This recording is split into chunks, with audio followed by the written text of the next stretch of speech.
আসসালামু আলাইকুম, আমি রেনু। আজ আমি তোমাদের জন্য নিয়ে এসেছি একটা দারুণ বডি প্যাক যা ত্বক উজ্জ্বল করবে। খুব সহজে 3টা উপাদান দিয়ে বানিয়ে নিতে পারবে। তাহলে চলো শুরু করি। প্রথমে এখানে আমি নিয়ে নিয়েছি 4 চামচ বেসন, 2 চামচ চিনি আর টমেটোর ভিতরের অংশটা বের করে এখানে প্রয়োজন মতো আমি মিশিয়ে নিচ্ছি। তো চলো এই ফাঁকে আমরা জেনে নিই এই প্যাকটার আসলে উপকারিতা কি। টমেটো আমাদের ত্বককে উজ্জ্বল করতে সাহায্য করে, বেসন ডেড স্কিন তুলতে সাহায্য করে আর চিনি হালকা স্ক্রাবিং এর কাজ করবে।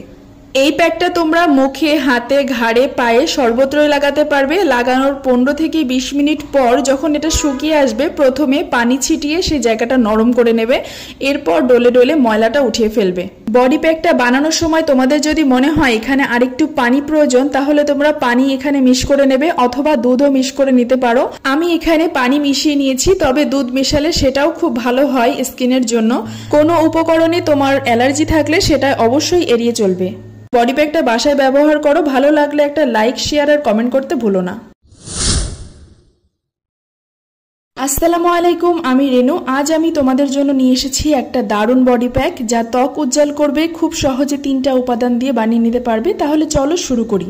প্রথমে এখানে আমি নিয়ে নিয়েছি 4 চামচ বেসন, 2 চামচ চিনি আর টমেটোর ভিতরের অংশটা বের করে এখানে প্রয়োজন মতো আমি মিশিয়ে নিচ্ছি।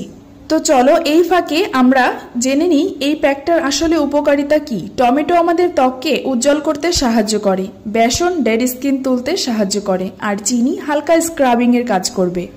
এই প্যাকটা তোমরা মুখে, হাতে, ঘাড়ে, পায়ে সর্বত্রই লাগাতে পারবে। লাগানোর 15 থেকে 20 মিনিট পর যখন এটা শুকিয়ে আসবে, প্রথমে পানি ছিটিয়ে সেই জায়গাটা নরম করে নেবে।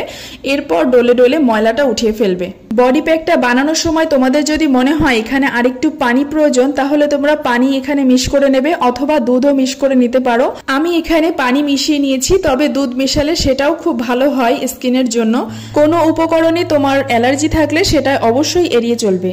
বডি প্যাকটা বাসায় ব্যবহার করো। ভালো লাগলে একটা লাইক, শেয়ার আর কমেন্ট করতে ভুলো না।